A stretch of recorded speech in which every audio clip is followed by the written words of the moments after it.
The Adventures of Sam Spade, Detective.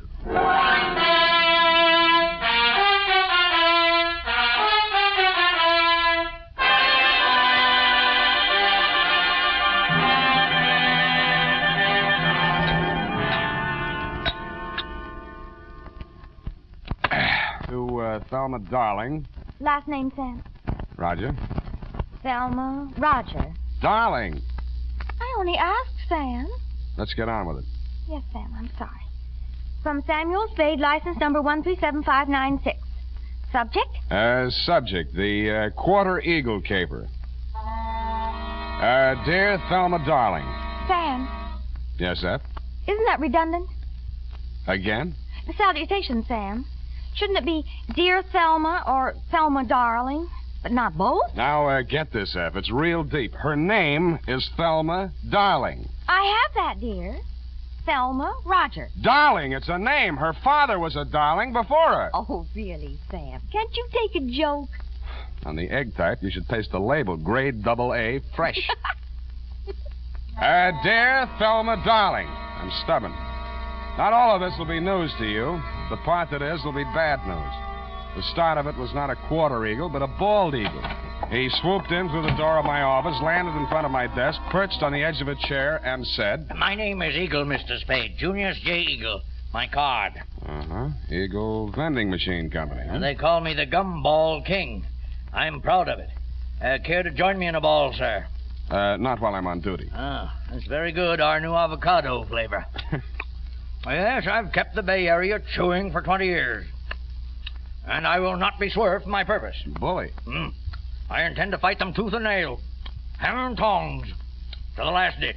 Bravo. But I'll need help. That's why I've come to you. My competitors, Mr. Spade, are leaving no stone unturned in their contemptible campaign to drive me out of business. Uh-huh. Now they've resorted to outright sabotage.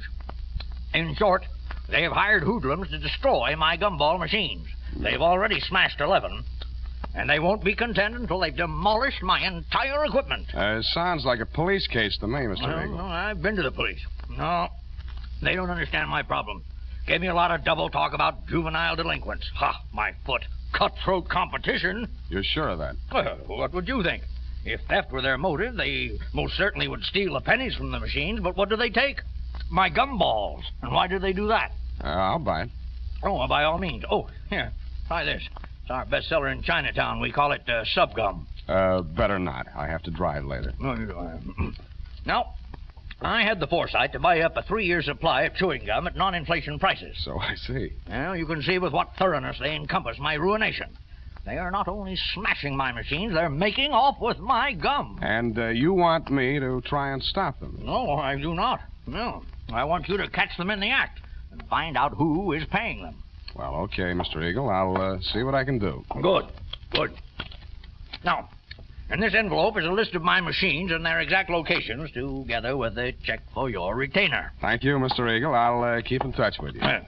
Mr. Eagle, I meant to ask you, how many of these gum machines do you operate here in town? 300. Mm-hmm. And guard them well. 300? 300 nuts. 300 nuts, Sam? No, 300 gums. Gumball machines. Sam, Hmm? isn't it wonderful you took this job? I mean, because of my penny card. Hmm? I'm sorry if I wasn't listening. My penny card, Sam. My new one, that is. I've already completed my Lincoln series, and now I'm collecting Indian heads. Scalps? No, Sam, pennies. You see, this is the card. And these little slots you see right there, that's where you put the pennies. And they're classified according to the date and the mint where they're manufactured. Now, you see, Sam, see where the little S is on these? Now, that's for the San Francisco mint. And the D, that's for Denver. Figures. And the ones with nothing, that's for Washington, D.C. Yeah, well, it's a very nice hobby. Pardon me. 300 gumball machines. You see, that's what I had in mind, Sam. All those pennies. Indian head pennies are scarce, Sam. You have to go through a lot of pennies to find even one. Honestly, sometimes when I go past one of those penny machines, that's all I can do. Oh. F, this is all right between you and me, but don't ever mention your hobby to Mr. Eagle. No, I won't. Riddle me this, sweetheart. How does one detective guard 300 gumball machines scattered all over the city? Well, if they're going to smash all of them, you could just pick out one in the middle and somewhere and wait. No good. If it's an organized plan of sabotage, there might be some pattern. You seem to have given this some thought, though, Effie. How would you pick them? In the busy places where they'd have more pennies. But they're not after the pennies. They take the gum. Well, then maybe the quiet sections where they don't sell much gum. Well, they've knocked over 11 so far, here, there, and everywhere. Busy spots, dead spots. No pattern at all. You know, Effie, maybe I've bitten off more than I can chew.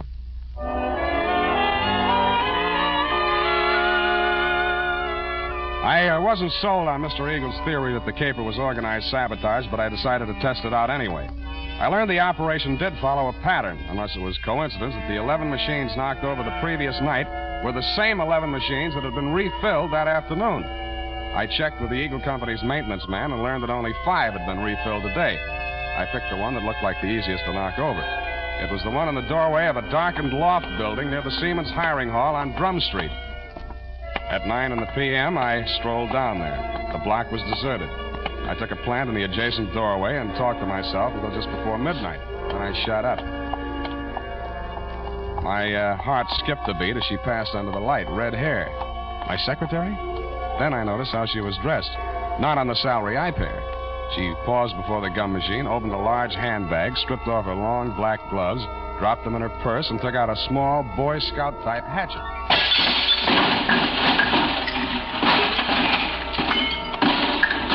She went at it with the enthusiasm of Carrie Nation busting up a saloon. I edged around the doorway as she bent over the mess of pennies and gumballs at her feet. When she reached out her hand, I took one more step, and that was all. She was up on her feet, facing me, and I saw that hatchet sailing through the air straight at me. Hey!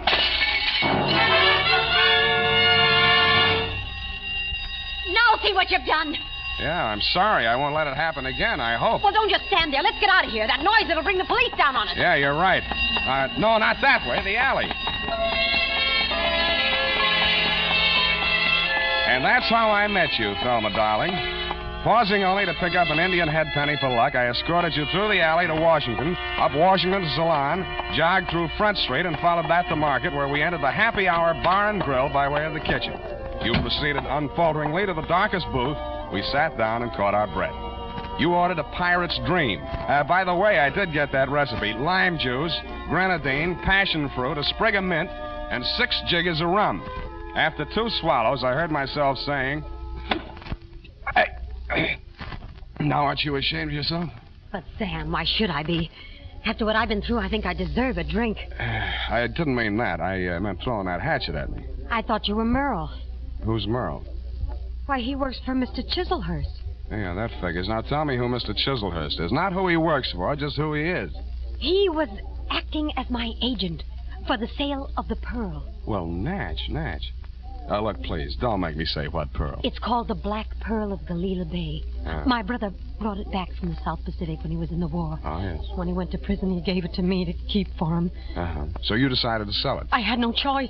I needed the money desperately to finance his appeal. It comes up next week. Mm-hmm. If I don't get that pearl back, I don't know what I'll do. You've got to help me. What makes you think it's in a gumball machine? Mr. Chislehurst took the pearl to show to a man named Junius Eagle, and that's when it disappeared. Mr. Eagle decided not to buy. And when Mr. Chislehurst returned to the hotel... Eagle had found the pearl and substituted a ball of blackjack gum. Then what? Mr. Chislehurst had Merle follow him. Nothing happened the first 2 days. But day before yesterday, he followed him to his warehouse and saw him drop a single ball of gum into a barrel of them that was waiting to be loaded onto a truck. Mm-hmm. The pearl must have been hidden in it. Why else would he do a thing like that? Uh-huh. He would put a valuable pearl in a machine where anybody could buy it for a penny. I suppose it'd be safe for a few days. I don't know how these machines work. Well, now you know why I had to break those machines. Nuh-uh. You don't believe me? Mm-mm. Well, what are you going to do? Check the psycho wards and find out which one you escaped from.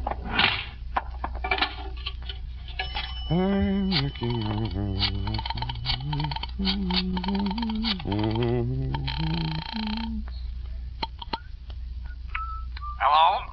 Mr. Eagle? Speaking. Spade. Oh, yeah, I just got in. I've been out making my monthly collection. Mm-hmm. Hey, I want to talk to you. You're falling down on my job. Another of my machines. Yeah, I know. Drum Street. I nailed the hoodlum. Ah. Who's he working for? Let me ask you one. Did a man named Chislehurst ever try to sell you a black pearl? Hello, you still on the line? You stopped chewing. Yes. I think you better come over to my house. Right away. Hello. Hello. Nuts.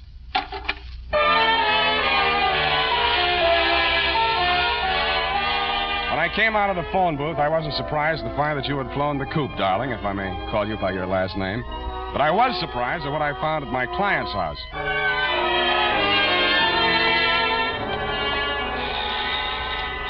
I rang the front doorbell and waited. Nothing happened.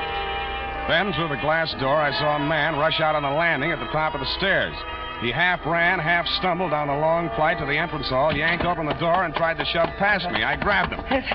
Get out of my way. Wait a minute. Let go. I got to get a doctor. You're bleeding. No, not me. I've got to get a doctor. Why don't you phone? They ripped the wires out now. Let go, or it'll be your fault if he dies.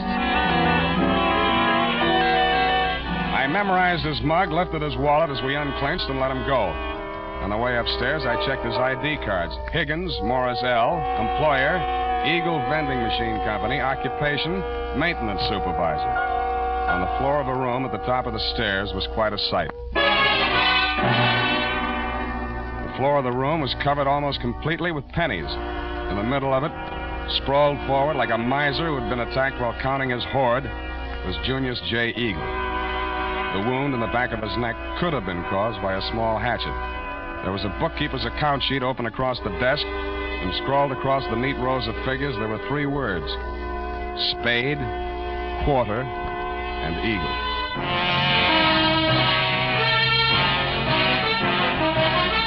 The United States Armed Forces Radio Service is presenting the weekly adventure of Dashiell Hammett's famous private detective, Sam Spade.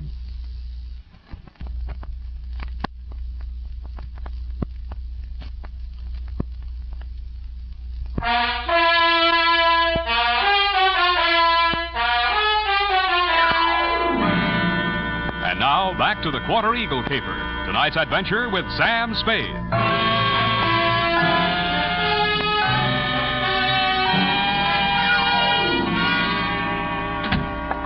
That you, Higgins? Yeah. Save yourself the trip upstairs. There's nothing you can do for him. Oh, dead, huh? Yeah. Well, I guess he won't need that doctor I called. We can use one anyway. Did you tell the doc Eagle had been stabbed? Yeah, sure I did. Yeah, well, that means the law will come with him or ahead of him. But I don't get it. He must have been killed for the money, but why didn't they take the pennies? They should have. It'd look better for you if they had. You're that detective-y hard, huh? That's right. Now, look, Higgins, we haven't got much time. If you want to find out who killed your boss, spill everything you know to me now, before the cops get here. Because they're going to hold you, and they'll hold me, too, if they find me here. But I don't know a thing, Spade. I just found him like that. How did you get in the house? I have a key. He gave me one, so when I came here to pick up the pennies, he wouldn't have to come all the way down to let me in. For now, tell the cops the door was open. Did he always collect the pennies from the machines himself? Yeah. He was a coin collector as a hobby. He liked to go through them and save out the odd ones. You always pick up the money at 1 in the a.m.? Oh, no. No, he called me tonight a little past midnight, and he asked me to come right over. Hey, look, you got to believe that. I do. He said the same thing to me. What do you know about a man named Chislehurst? Hey, wait a minute. That's the name of the guy that ran into my truck yesterday coming down the California incline near Grant. He slammed right into the rear of my truck. I tangled with his chauffeur, some punk kid. Named Merle? Yes, that's what they called him. And there was a dame in the car, too, a redhead. Any report on the accident? No, the cop took it down on the beat there. There wasn't no damage. Sounds like we haven't got much more time here. Oh. What exactly happened the night the first gum machine on your route was smashed up? Come on. Well, first off, I went to a bowling alley on Turk Street and removed our machine there. It was discontinued. Wait a minute. Where did you take it? Back to the shop? Oh, wait a second. I got it here in my book. Come on. All right, I'm hurrying. Here it is, 11864. Mm-hmm. No, I exchanged it for an out of order down on Drum Street. Did you leave the pennies in it? Oh, sure. They only get collected once a month. How much gum was in it? About half full. I didn't refill it until today. Yeah. What's your system on the refill operation? Well, I carry about 4 extra machines in the truck. When I go to fill a machine, I take one of the extras already filled out of the truck and trade for the empty. Yeah. Then I fill the empty one in the truck, and that saves me from carrying the bag around. Now, is there anything else I can tell you? Yeah. Huh? Does Quarter Eagle mean anything to you? No. Okay, now where's the back door? Out here.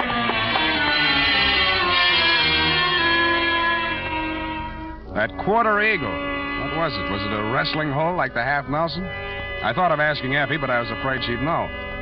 I was sure that if I could find Chislehurst, I could get all the answers at once. That collision between his car and the rear end of Higgins' truck was a good lead in more ways than one. It meant that at least part of your story, darling, was true. But you neglected to tell me that you, Chislehurst, and Merle had been tailing Higgins' appointed rounds of the gumball machines. I checked the police report on the accident. The car was registered in Great Britain. The report said transient, no local address, and so to bed.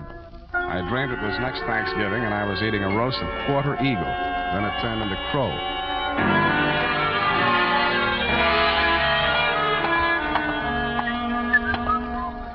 Good morning, sir. Do you wish to place a classified ad?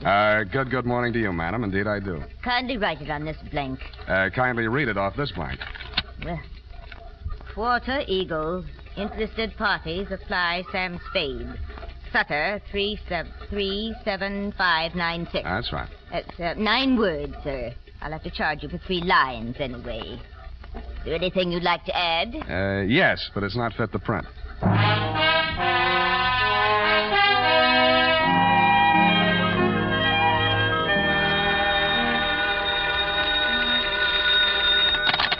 Barney's Beanery. Mr. Spade? Yeah. You got it for sale, the Quarter Eagle? Who's speaking? I am speaking. Sergei Zacharias. Zacharias. You are numismatist? No, this is Mr. Spade himself.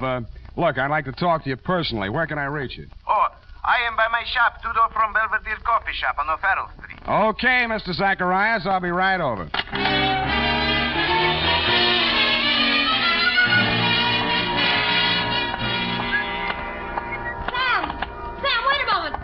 Talk to you. Why didn't you do more talking last night? My client might be alive if you had. Oh, it's terrible. But how could I have known? You knew about the Quarter Eagle. Why did you spin that yarn about the pearl? How did you find out about it? Dead men sometimes do tell tales. Surely you don't think that I had anything to do with that? He was only hacked to death with a hatchet like the one you threw at me. That makes you look fine. All right, I killed him, if that'll make you listen to me. Sam, don't go into that shop. Please, it's a new trap. suit. You don't know that man Zacharias. He's the cause of all our troubles. You mean he sold you that hatchet? Sam, please! Quit clawing me. Let go. I won't allow you to go in there. I won't. Wait a minute. What's going on here? What's the occasion of the squabble? Oh, well, no, it's Mr. Spade. Yeah, Clancy, this dame here just tried to pick my pocket. Pickpocket, is it? Glory be, and such a pretty one, too. Never mind that, Clancy. Just have it locked up. I'll be down later to preferred charges. There, come on.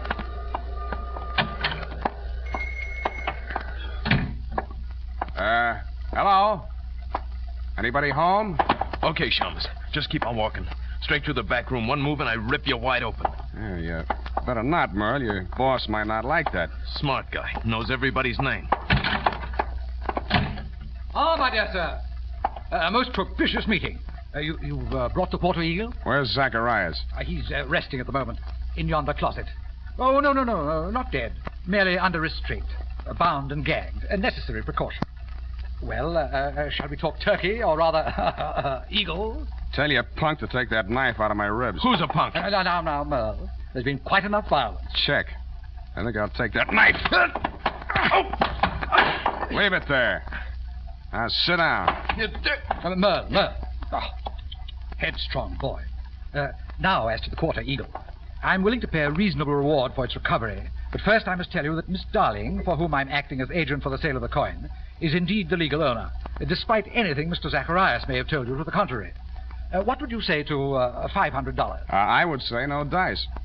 1,000? I would say I'm still listening. Sir, you seem to exaggerate the value of that tiny gold piece. It was worth one human life to somebody. That sounds like more than $1,000 to me. You may find the market valuation of that particular mintage of the Quarter Eagle in my coin catalog, $10,000. But, sir, that valuation is based upon the mistaken belief that there were only 2 in existence.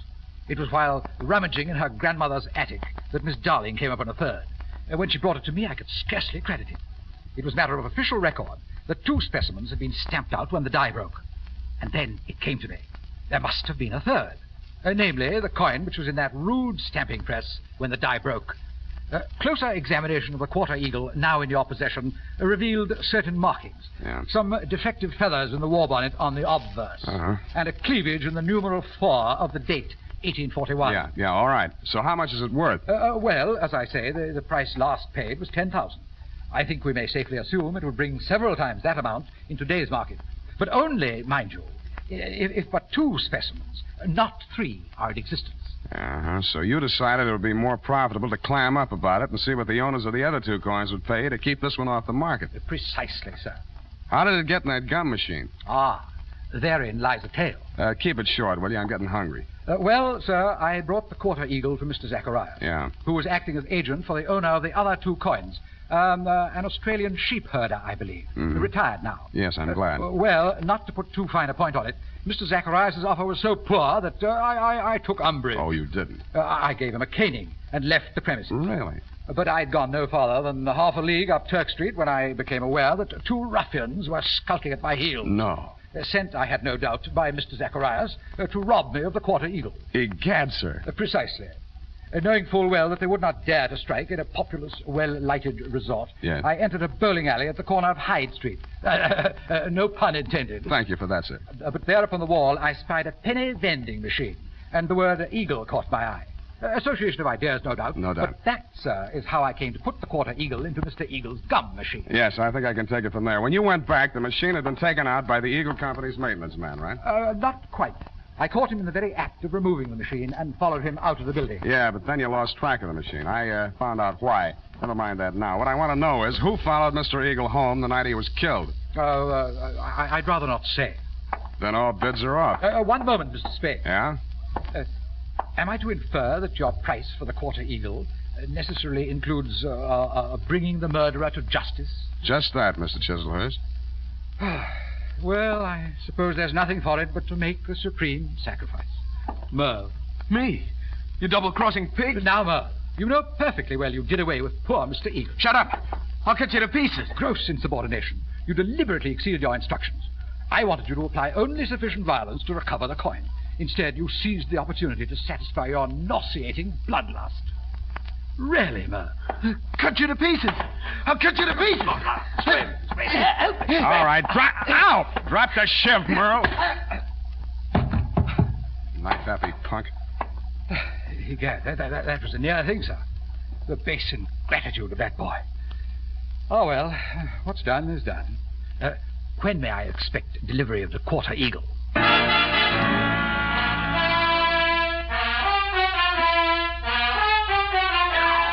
I didn't answer him.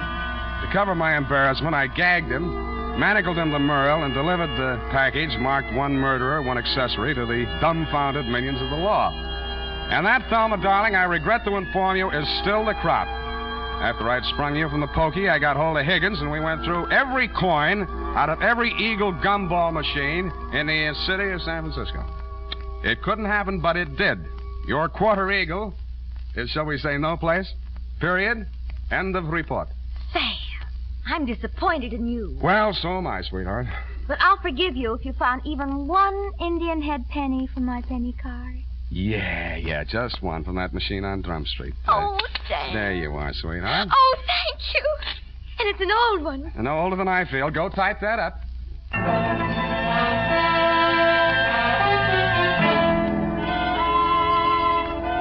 Sam, this money, it's counterfeit. Are you sure? It's joke money.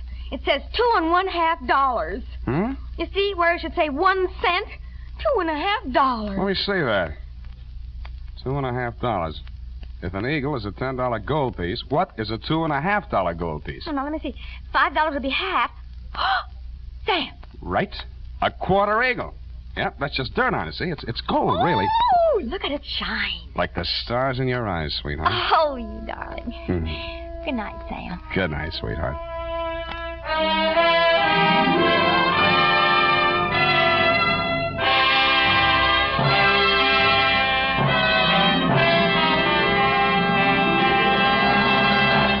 The Adventures of Sam Spade, Dashiell Hammett's famous private detective, are produced and directed by William Spier. Sam Spade is played by Howard Duff. Lurene Tuttle